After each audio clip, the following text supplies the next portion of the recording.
Hello guys, welcome to my channel autism and music. मैं Komal Thakur, parenting and autistic child. और guys, अभी screen पे ये आपको एक कमेंट दिख रहा है।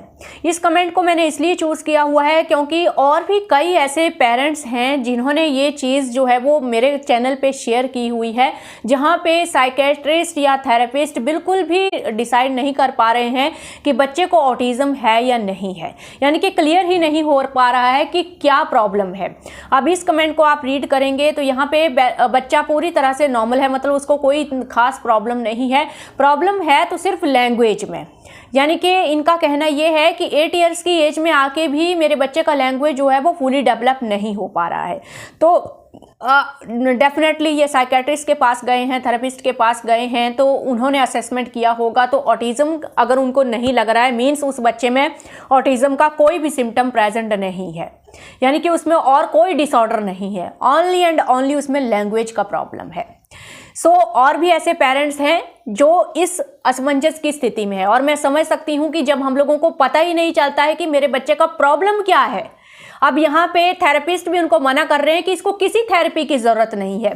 तो एक तरह से एक मतलब पेरेंट मजबूर हो जाता है कि जब कोई प्रॉब्लम ही निकल के सामने नहीं आ रही है तो मैं सॉल्यूशन क्या ढूंढूं, मैं उसका इलाज क्या करूं।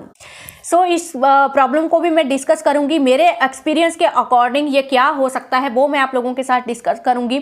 इससे पहले मैं आप लोगों को ये बताती हूँ गाइस, मैंने आप लोगों के साथ काफ़ी वीडियो शेयर किए हुए हैं लैंग्वेज के ऊपर, जहाँ पे मैंने डिफरेंट केसेस को डिस्कस किया है, डिफरेंट कंडीशंस को शेयर किया हुआ है, जिनके बेसिस पे आप पता लगा सकते हैं कि मेरे बच्चे का जो लैंग्वेज है वो फ्यूचर में कैसा हो सकता है। क्योंकि हमारे ऑटिस्टिक बच्चों में डिफरेंट लैंग्वेज पैटर्न आपको दिखने को मिलते हैं। कोई बच्चा लिमिटेड लैंग्वेज में रहता है, कोई फुली डेवलप कर लेता है, कोई नॉन वर्बल रहता है। तो ये सारे लैंग्वेज पैटर्न जो है वो किन कंडीशंस के ऊपर बेस्ड हैं, वो कंडीशन मैंने आप लोगों के साथ डिस्कस की हैं। और वो जो कंडीशन मैंने आप लोगों के साथ डिस्कस की हैं गाइस, वो मैंने गूगल से पिक नहीं की हुई हैं, वो एक्चुअली मेरे सामने मेरे आसपास में मेरी कॉलोनी में केसेस हैं, और वहीं से मैंने वो एक्सपीरियंस ड्रॉ किया है। फर्स्ट जो मैंने आप लोगों के साथ डिस्कस किया था गाइस, वो था इंटेलेक्चुअल डिसेबिलिटी। ऑटिज्म के साथ अगर इंटेलेक्चुअल डिसेबिलिटी प्रेजेंट है, माइल्ड फॉर्म में, सीवियर फॉर्म में, मॉडरेट फॉर्म में, तो भी बच्चे का जो लैंग्वेज है वो अफेक्ट होता है। क्योंकि इंटेलेक्चुअल डिसेबिलिटी अगर बच्चे में है तो कोग्निटिव लेवल उसका पुअर हो जाता है, जैसे कि मेरे बच्चे के केस में है। मेरा बच्चा अभी 12 ईयर्स का हो चुका है, उसमें ऑटिज्म और इंटेलेक्चुअल डिसेबिलिटी माइल्ड फॉर्म में और ADHD तीनों के डायग्नोसिस उसको मिले हैं। दैट्स वाई 12 ईयर्स की एज में भी उसकी लिमिटेड लैंग्वेज है, यानी कि नीड बेस्ड लैंग्वेज है। ये फर्स्ट कंडीशन थी। इन सब के ऊपर मैंने डिटेल्ड वीडियो बनाए हुए हैं, कैसे आप पता लगाएंगे कि इंटेलेक्चुअल डिसेबिलिटी मेरे बच्चे में प्रेजेंट है या नहीं है, घर में ही आप कैसे चेक करेंगे, ये सब के ऊपर मैंने डिटेल्ड वीडियो बनाए हुए हैं। तो ये वीडियो का एंड स्क्रीन आप ज़रूर चेक कीजिएगा, वहाँ पे मैं ये वीडियोस जो है वो एंड स्क्रीन पे लगाने की कोशिश करूँगी जो इस वीडियो से रिलेटेड होंगे। तो यहाँ से भी ये चीज़ डिसाइड होगी, और 5 ईयर के अंदर ही आपको ये चीज़ें पता चल जाती हैं कहीं ना कहीं कि मेरे बच्चे को इंटेलेक्चुअल डिसेबिलिटी है या नहीं है। तो आगे से आप मतलब वो चीज़ें आपको पता चलता है कि मेरे बच्चे की कैपेसिटी कितनी है। ये सब कुछ आपको डिमोटिवेट करने के लिए नहीं होता है गाइस, जैसे कुछ कमेंट में सो कॉल्ड पेरेंट्स लिखने लग जाते हैं कि आप डिमोटिवेट कर रहे हैं। नो, ये इन्फॉर्मेशन आपको इसलिए दी जा रही है ताकि आप अपने बच्चे का लेवल समझ सकें, उसकी कैपेसिटी समझ सकें और उसकी कैपेसिटी के अकॉर्डिंग वर्क कर सकें। जब भी कोई टीचर क्लास में पढ़ाता है तो उसको पता होता है कि क्लास में कौन गिफ्टेड चाइल्ड है, कौन स्लो लर्नर है, किसको कोई प्रॉब्लम है, तो उसी हिसाब से टीचर अपना प्लान बनाता है उस बच्चे को पढ़ाने के लिए, ना कि उसको डिमोटिवेट करने के लिए। तो इस तरह से आप अपना प्लान डिसाइड करते हैं कि अगर मेरे बच्चे में इंटेलेक्चुअल डिसेबिलिटी प्रेजेंट है तो मुझे और बेसिक तरीके से और स्लो तरीके से अपने बच्चे के साथ काम करना पड़ेगा। मैं एकदम से जंप नहीं कर सकता हूँ चीज़ों को, और मेरे दिमाग में ये चीज़ बैठ जाती है, ये चीज़ रहती है, पेशेंस हमारे अंदर डेवलप होता है कि हाँ मुझे एफर्ट करते रहना है क्योंकि मेरे बच्चे में ये इशू है, मेरे बच्चे का कॉग्निटिव लेवल पुअर है। तो जब मैं एकेडमिक के ऊपर या लैंग्वेज के ऊपर काम कर रही हूँ तो मुझे मेरे बच्चे को काफ़ी ज़्यादा टाइम देना पड़ेगा, और कोई भी चीज़ जो है वो मुझे बार बार रिपीट कर करके उसको सिखानी पड़ेगी। तो यहाँ से कैपेसिटी पता चलती है। अब अगर आपको पता ही नहीं चल रहा है, आप कोई चीज़ बच्चे को अल्फ़ाबेट सिखा रहे हैं, 5-6 महीने तक बच्चे को अल्फ़ाबेट नहीं आ रहे हैं, आप फ्रस्ट्रेट हो रहे हैं, आपको समझ में नहीं आ रहा है, एंड में आप गिव अप कर देते हैं कि नहीं सीखेगा, तो वहां से आपको वो चीज़ पता चलती है कि हाँ, हो सकता है इंटेलेक्चुअल डिसेबिलिटी है, तो इतना टाइम लगेगा, तो मुझे बस रेगुलरली उन चीज़ों को करते रहना है। तो इसके लिए आपको ये इन्फॉर्मेशन दी जाती है। ऐसा नहीं है कि डिमोटिवेट करके, कुछ पेरेंट्स बोलते हैं कि डिमोटिवेट हो जाते हैं, फिर पेरेंट्स काम करना छोड़ देंगे। नहीं यार, ये सब चीज़ें मुझे परेशान करती थी कि मेरा बच्चा इतना स्लो क्यों सीख रहा है, इतने एफर्ट्स के बाद भी मेरा बच्चा इतना स्लो क्यों जा रहा है। तो जब हम लोगों को पता चलता है प्रॉब्लम क्या है, तो उस हिसाब से हम अपना प्लान तैयार करते हैं। हमको पता है चीज़ों को टाइम लगने वाला है, तो स्लो मोशन में हम लोग चलते हैं और काफ़ी विजुअल हम लोग उसमें एडप्ट करने की कोशिश करते हैं, डिफरेंट तरीके से हेल्प करने की कोशिश करते हैं अपने बच्चे को। एक एक चीज़ सिखाने के लिए प्लस माइनस, ये अल्फ़ाबेट, ये हिंदी रीडिंग, इंग्लिश रीडिंग, एक एक चीज़ को सिखाने के लिए पता नहीं मैंने गाइस 10-10 तरीके अपनाए, डिफरेंट तरीके अपनाए कि किसी ना किसी तरीके से तो वो ज़रूर सीखेगा। तो बार बार जब मैंने एफर्ट्स किए, उसके हिसाब से अपने प्लान्स को मैं चेंज करती रही। वो किस तरीके से सीख रहा है, वो अगर नॉर्मल बच्चों के तरीके से नहीं सीख रहा है तो मुझे कुछ और तरीका ढूंढना पड़ेगा। उस टाइम मैंने भी यूट्यूब में काफ़ी चीज़ें सर्च की कि और क्या तरीका हो सकता है उसको सिखाने का। तो कहीं ना कहीं मैं उस चीज़ में सक्सेसफुल हो गई गाइस। अदरवाइज मतलब बहुत डिफिकल्ट लगता था मुझे कि वो कभी रीडिंग सीखेगा भी या नहीं सीखेगा। 4-5 साल लग गए लेकिन सीखा ना वो, मैंने छोड़ा नहीं उस चीज़ को। बाद में मुझे उस चीज़ का डाउट हुआ कि इतना टाइम अगर लगा है तो प्रॉब्लम है। तो टॉपिक थोड़ा लंबा हो जाता है बीच में गाइस। ये चीज़ें इसलिए क्लियर करनी पड़ती हैं क्योंकि फिर कमेंट्स में मुझे इतने बड़े बड़े पेजेस लिखने पड़ते हैं उन पेरेंट्स को समझाने के लिए कि ये इन्फॉर्मेशन डिमोटिवेशन करने के लिए नहीं है। सो फर्स्ट सिनेरियो आपने देखा कि इंटेलेक्चुअल डिसेबिलिटी बीच में है, अगर बच्चे में है तो वो चीज़ लैंग्वेज को अफेक्ट करेगी। अप्रैक्सिया अगर आपके बच्चे में है तो अप्रैक्सिया मेनली लैंग्वेज प्रोसेसिंग से कनेक्टेड होता है और अप्रैक्सिया लैंग्वेज को अफेक्ट करता है। तो जिसकी वजह से अगर बच्चा ऑटिस्टिक है, उसका कोग्निटिव लेवल अच्छा है, इवन बच्चा हाई फंक्शनिंग ऑटिस्टिक है, तो अगर उसमें अप्रैक्सिया प्रेजेंट है तो भी 5 ईयर के बाद भी उस बच्चे को लैंग्वेज को प्रोसेस करने में मुश्किल आती है गाइस। बच्चा एकेडमिक में अच्छा होता है, अंडरस्टैंडिंग अच्छी होती है, लेकिन लैंग्वेज प्रोसेसिंग उसकी पुअर होती है। इसका रीज़न ये होता है अप्रैक्सिया। तो इसके बारे में शायद मैंने वीडियो भी बनाया है, मुझे ढूंढना पड़ेगा अप्रैक्सिया के बारे में। आप भी गूगल के ऊपर सर्च करके इसके बारे में इंफॉर्मेशन निकाल सकते हैं, तो वहाँ से भी आपको ये चीज़ क्लियर होगी। और थर्ड केसेस आपने देखे हैं, मैंने आपके साथ स्पीच डिले का केस भी डिस्कस किया था, जिसमें कि जो स्पीच डिले के केसेस हैं वो तो नॉर्मली 5 ईयर्स तक जो है वो अपनी लैंग्वेज फुली डेवलप कर लेते हैं और इस तरह से वो नॉर्मल हो जाते हैं स्पीच डिले के केसेस की आप इमेजिन भी नहीं कर सकते हैं कि 3 ईयर में ये बच्चा कुछ भी नहीं बोलता था, मतलब उसका लैंग्वेज लेवल बिल्कुल जीरो था और 5 ईयर में आके वो बच्चे पटर पटर बिल्कुल नॉर्मल, कोई नहीं बोल सकता था कि उनको स्पीच का इशू था, वो बच्चे प्रोनाउंस तक नहीं कर सकते थे किसी वर्ड को क्लियरली। तो ये केस तो मैंने अपनी आंखों के सामने देखा है कि जहाँ पे 2.5 ईयर में मैं उस बच्ची से मिली थी तो वो बिल्कुल एक वर्ड तक मतलब क्लियरली प्रोनाउंस नहीं कर पा रही थी। मतलब पेरेंट्स को डाउट हो रहा था कि वो बोल पाएगी भी या नहीं पाएगी, या बोलेगी भी या नहीं बोलेगी, लैंग्वेज तो दूर की बात है।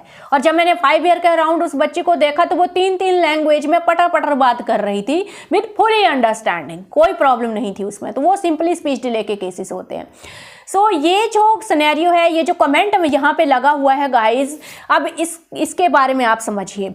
ऑटिज्म एक स्पेक्ट्रम है, यानी कि इसमें कई सारे disorder, sensory processing disorder, अप्रैक्सिया, intellectual disability, sometime ADHD भी ऑटिज्म में ही होता है, और डिसलेक्सिया, कई तरह के जो ब्रेन डिसऑर्डर होते हैं एक साथ बच्चे में प्रेजेंट होते हैं। अगर किसी बच्चे में एक से बहुत ज़्यादा डिसऑर्डर प्रेजेंट हैं तो वो सीवियर केसेस में चले जाते हैं। तो जितने ज़्यादा बच्चे में डिसऑर्डर होते हैं उतने ज़्यादा बच्चे की जो वो सिवियरिटी जो है वो डिपेंड करती है ऑटिज्म की।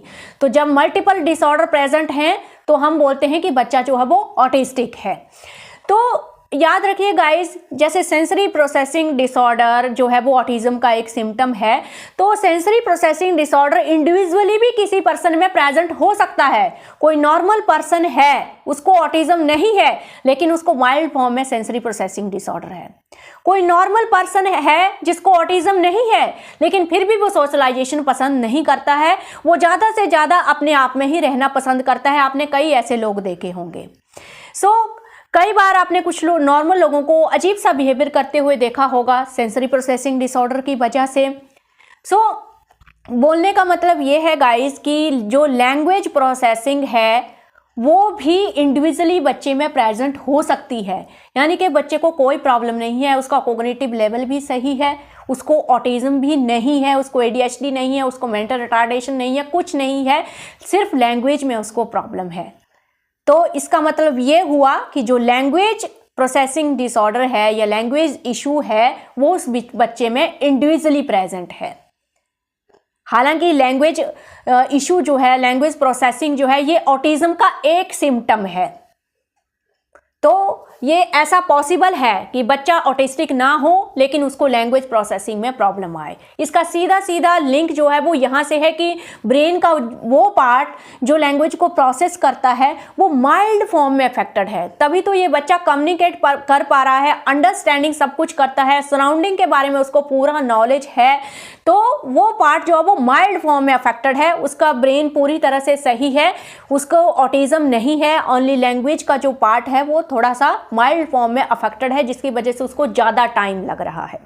According to my experience age के साथ ये प्रॉब्लम बिल्कुल सॉल्व हो जानी चाहिए, क्योंकि एप्रेक्सिया के जो केसेस होते हैं उनमें बहुत ज़्यादा प्रॉब्लम आती है। और एप्रेक्सिया, सीधी सी बात है गाइस, एप्रेक्सिया क्लियर है, आप गूगल में भी जाके देख सकते हो। जो एप्रेक्सिया स्पीच डिसऑर्डर होता है उसको भी क्योर नहीं किया जा सकता है, तो उसमें बच्चे को काफ़ी ज़्यादा प्रॉब्लम होती है। तो ये बच्चा 50-60% कम्युनिकेट कर पा रहा है, तो आगे चल के मुझे लग रहा है कि ये फुल लैंग्वेज जो है वो अपनी फुली लैंग्वेज डेवलप कर पाएगा, इसको इतना ज़्यादा इशू नहीं आएगा। इससे पहले जो मैंने पेरेंट्स के केसेस देखे हैं जहाँ पे पेरेंट्स सेम कंप्लेन कर रहा है, तो वहाँ पे 7-8 ईयर्स में जाके बच्चा जो है वो सेंटेंस बोल ही नहीं पा रहा है, यानी कि लॉन्ग सेंटेंस वो होल्ड ही नहीं कर पा रहा है, नहीं बोल पा रहा है, वो वोकैबुलरी और फ्रेज स्पीच तक रहता है और उसकी अंडरस्टैंडिंग बिल्कुल सही है, एकेडमिक एक्स्ट्रा ऑर्डिनरी है, बाकी सब सिम्टम उसमें ऑटिज्म के इतने ज़्यादा दिखते नहीं है। हाई फंक्शनिंग ऑटिस्टिक बच्चा एक है। एक मैंने देखा है जो कमेंट करते हैं पेरेंट्स, तो ऐसे केसेस को मैं डीपली फॉलो करती रहती हूँ, आईडीज़ मैंने नोट की हुई हैं ताकि मुझे पैटर्न पता चले इन बच्चों का कि ये फ्यूचर में कैसे प्रोग्रेस कर रहे हैं। तो उनकी जो प्रोग्रेस अभी तक है मैंने देखा है क्लियरली, पेरेंट्स जो सिम्टम बताते हैं वहाँ से क्लियरली दिखता है कि वो बच्चे हाई फंक्शनिंग ऑटिस्टिक हैं, उनके अंदर ज़्यादा प्रॉब्लम नहीं है, लेकिन कहीं ना कहीं मुझे डाउट होता है कि एप्रेक्सिया का प्रॉब्लम हो सकता है, जिसकी वजह से वो बच्चे 7-8 ईयर्स में आके भी सेंटेंस नहीं बोल पा रहे हैं, सेंटेंस नहीं बना पा रहे हैं। सो ये डिफरेंट सिनेरियो है। तो अगर ऐसी कंडीशन में आपका बच्चा है जहाँ पे बच्चा 50-60% कम्युनिकेट कर पा रहा है लेकिन लॉन्ग कन्वर्सेशन को अभी वो नहीं होल्ड कर पा रहा है, तो वो फ्यूचर में शायद उस चीज़ को कवर अप कर ले।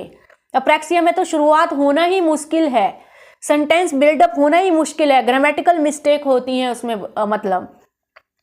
तो ये डिफरेंट सिनेरियोस हैं गाइस। आई होप अगर आपके बच्चे के साथ भी ये कंडीशन है तो आप इस चीज़ को समझ पाए होंगे। इस केस में जैसे यहाँ पे ये बोल रही है, ये जो कमेंट है पर्टिकुलरली इसमें मुझे नहीं लगता कि उसको स्पीच थेरेपी या किसी भी लैंग्वेज थेरेपी की ज़रूरत है। क्यों नहीं है?